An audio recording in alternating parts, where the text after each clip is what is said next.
Hello everybody and welcome to another Transformers third-party review. In today's video, thanks to the team over at Shozy, we're taking a look at the latest reincarnation of the Banana Force figure. This is the MPL-04 Orion Predator, kind of based loosely on Prime. A few design liberties taken. Obviously Banana Force were the team that gave us that Car Robots RID version of Prime, and now we have this kind of hybrid style. Quick spinneroony around the box. We got him on the back there. I think Kuma took these pictures. Forgive me if I've got that completely incorrect, but I'm pretty sure he did. But yeah, I mean, he looks good.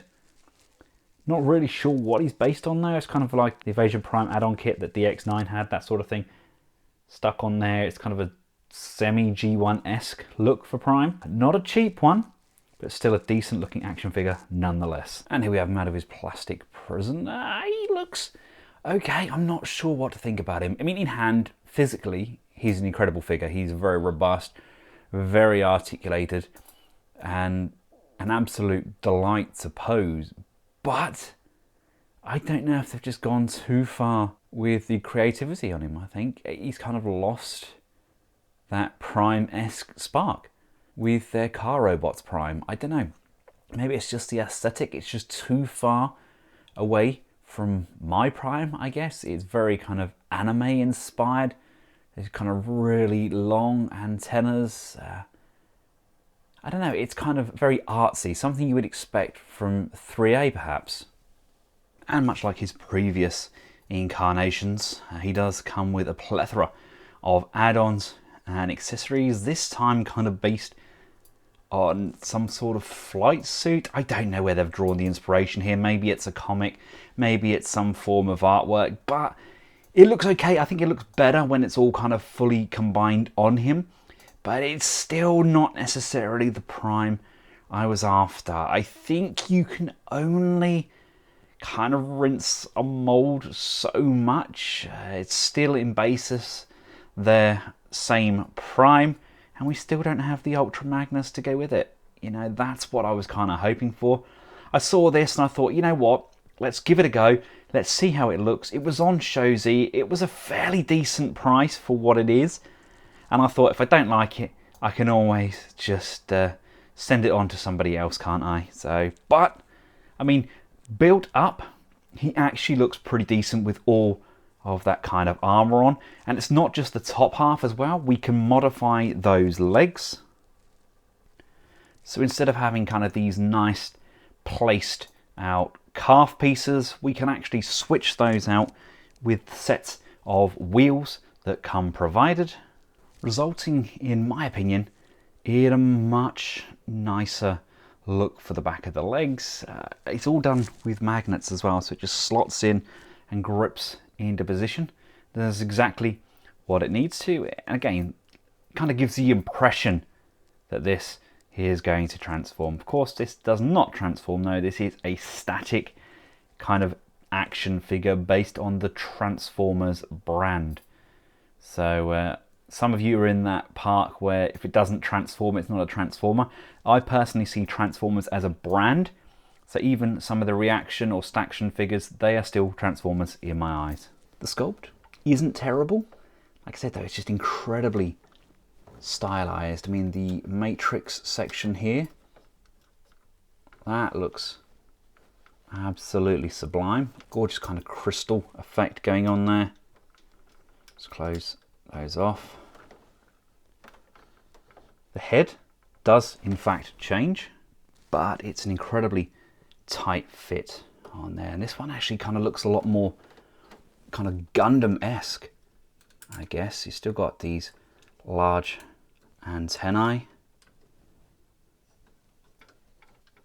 Kind of steers even further away from what I know Prime to be. Switching out the hands is incredibly easy.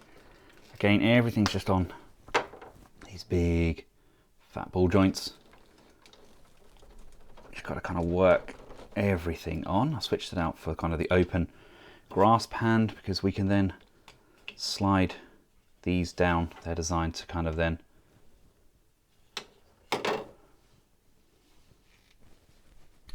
form the axe section. You don't even have to have the fully extended handles if you don't want to, but everything tabs together nicely.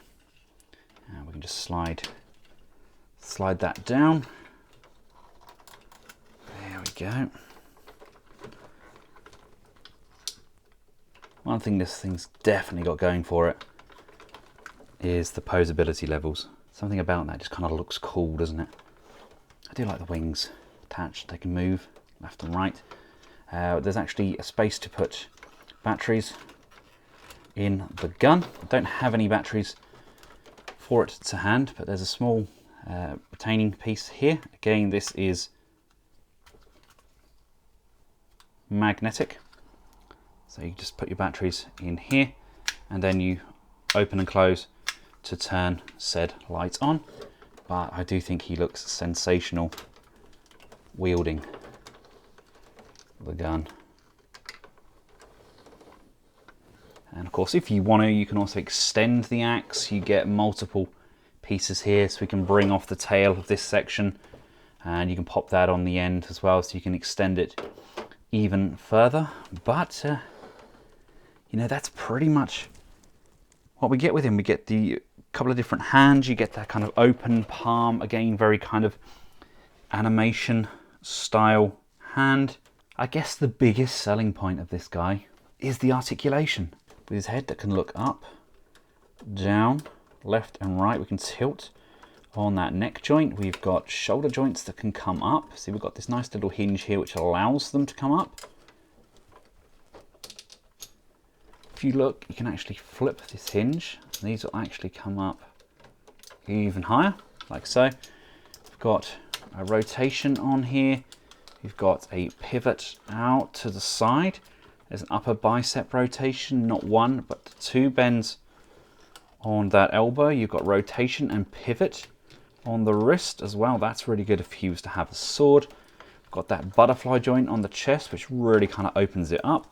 We've got ab crunch and a waist rotation. Allows it to come that far forward. I mean, that's a pretty decent range there. You've got the wings, which are now articulated as well. So you can move those left, right, etc. however you see fit. The waist itself does actually rotate. You get hip skirts to the side and to the front, allowing for motion this far forward on a friction joint, motion this far backwards, out to the side. Again, all done on a friction joint though. It's an upper thigh rotation and not one. Oh.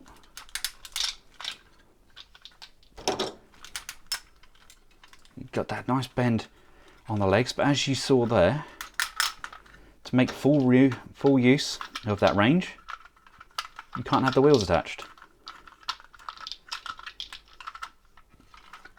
Kind of only bring it up so far, but these do kind of slide up and down on the thigh, allowing for that to be hidden off nicely. And then we get left and right, up and down on those toes, and we get this shifting shin guard piece as well. So yeah, you can definitely strike a pose. So there we have it, ladies and gentlemen. Not exactly the finest piece they've done. It's okay if that's what if you're after, some sort of super hybrid kind of prime.